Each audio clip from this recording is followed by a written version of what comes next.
Mapagpalang araw po sa atin lahat. Angel Locsin may kumakalat na bagong pictures na bumalik na daw sa dati ang kanyang kaseksihan.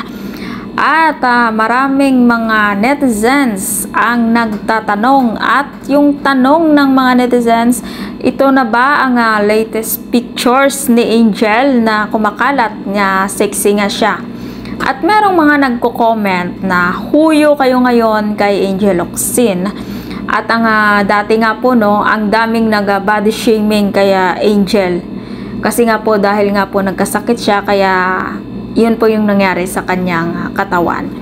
Pero ang totoo, ang pictures na yan ay matagal na yan at all the photos daw yan ni Angel Locsin.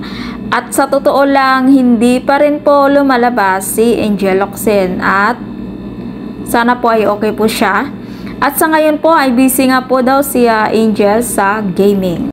Sa palagay ko, okay naman yung kalagayan ni Angel. Talagang meron lang siyang pinagkabisihan sa ngayon. Yun nga po yung paglalaro online. At kung ikaw hindi pa nakasubscribe ng aking channel, mag-subscribe ka na sa aking channel, Ives K. Velasco. Maraming salamat at mapagpalang araw po sa ating lahat.